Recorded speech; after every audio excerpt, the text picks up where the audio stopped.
The last chapter of the book, it's a collection of essays, mostly published before. The last essay in the book is this letter to my then 10-year-old daughter, Juliet. When I wrote the book, the collected essays, I presented it to her. She was the dedicatee on her 18th birthday. In that chapter, in that letter, open letter to her at the age of 10, I didn't specifically tell her to be an atheist. I would never do that. Children should not be indoctrinated. I did ask her to think for herself. I did try to explain, I think the opening lines of the chapter are, how do we know the things that we know? And I gave the answer, evidence. And I explained a bit from a scientific point of view what evidence is.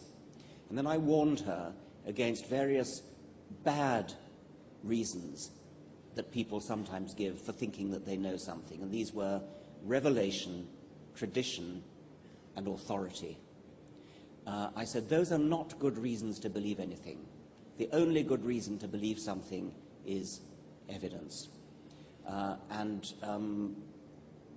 would like that book, that chapter, to be read by any 10-year-old child. I am very, very keen not to indoctrinate children with atheism any more than they should be indoctrinated with religion. I think one of the most wicked things you can do to a child is to tell the child, you are a Christian child, you are a Muslim child, you are a Catholic child, or you are a Presbyterian child, whatever it might be.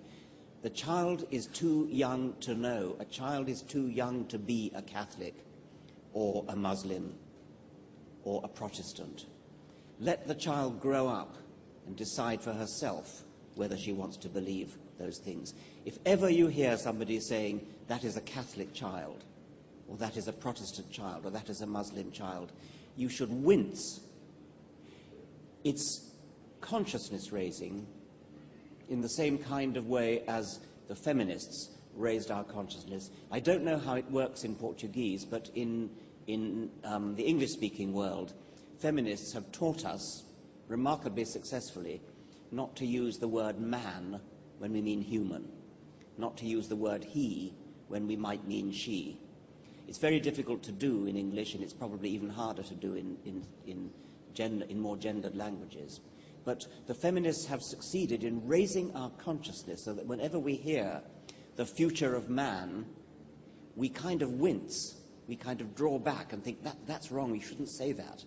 And in exactly the same way, I would like everyone here to wince when they hear somebody talking about a Catholic child. There is no such thing as a Catholic child. There is a child of Catholic parents. Well,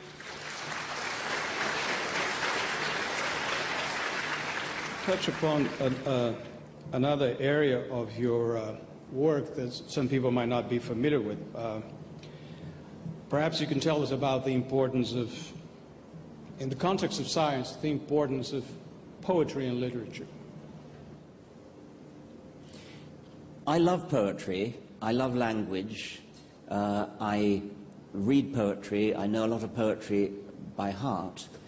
I don't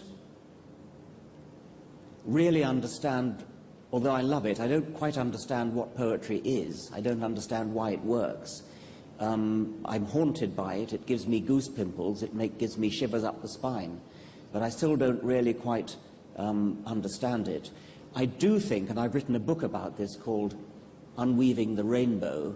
Perhaps the translator knows how that's actually translated into Portuguese.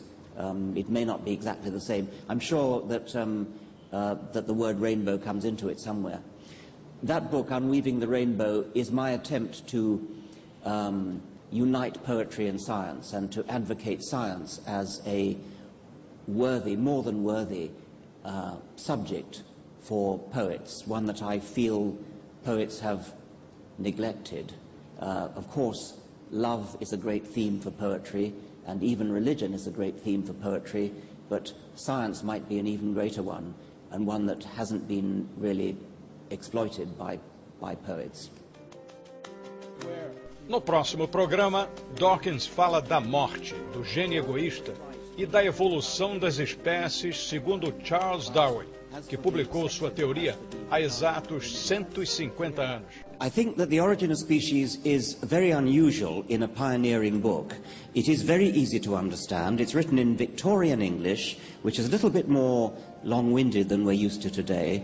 But the moment you open it, you realize that Darwin was really, really trying to be understood. He wanted to be understood by ordinary people. Se você quiser comentar ou saber mais sobre os bastidores do programa de hoje, entre no blog do Milênio no site da Globo News.